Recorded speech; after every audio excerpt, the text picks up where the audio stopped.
Now, as the blame game over the Gaza strike hospital that killed over 500 people and left hundreds injured, Israeli MP Shelly Meron slams Hamas propaganda in the Gaza Strip.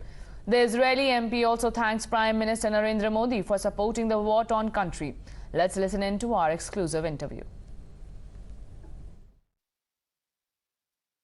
Israel released some video evidence and blamed Hamas for it, said that the rocket misfired. Palestinians are blaming Israel, not just Palestinians, but several countries have now started criticizing this, saying that this is retaliatory fire and civilians have lost their lives in the attack for which Israel is responsible. But I believe now Israel is asking whether this attack happened at all. Can you elaborate more on that? Hamas told the world that this was an airstrike by Israel, but all the evidence are showing without any doubt that this was not an airstrike by Israel. This was not done by Israel at all. We could see it, first of all, within the footage that we can see videos from media channels. We saw the conversation that was recorded between representatives, terrorists from Hamas and the Islamic Jihad. We can see the pictures that are showing that the damage was caused to the parking lot. There is no crater in the ground.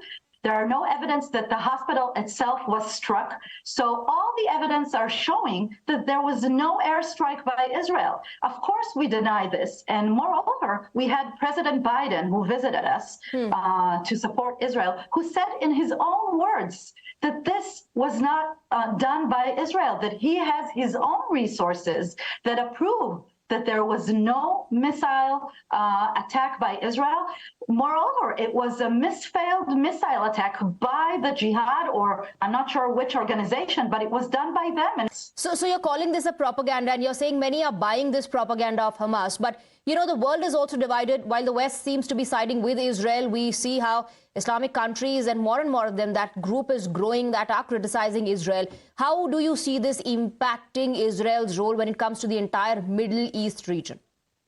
Well, first of all, I want to remind everyone that Israel is the only democratic state within the Middle East. This war was imposed on us. We did not want this war. Joe Biden said that Israel will continue to defend itself. In fact, the international community is not just siding with Israel, but at this point of time is also worried and concerned about the civilian casualties on the Palestinian side. How do you respond to that? Egypt has sanctioned humanitarian aid now being announced by the superpowers as well. Will Israel help or allow the same to reach the region? Of course. We do not want to harm any civilians on the other side. We don't want any casualties, not children and not adults. The state of Israel is trying to protect its citizens. We asked and notified the population in Gaza, in north of Gaza, many times to move to the south so that they won't be harmed.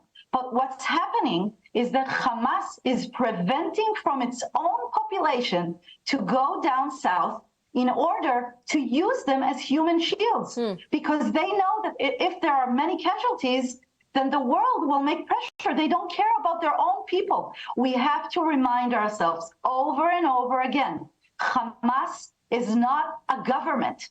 It's not a country. It's a terror organization.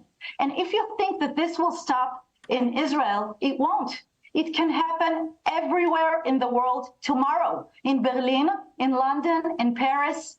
You know, India has suffered terror attacks many times. Absolutely. You know how it feels. And I just want to say that I was very moved by Prime Minister Modi from India that supported Israel twice already.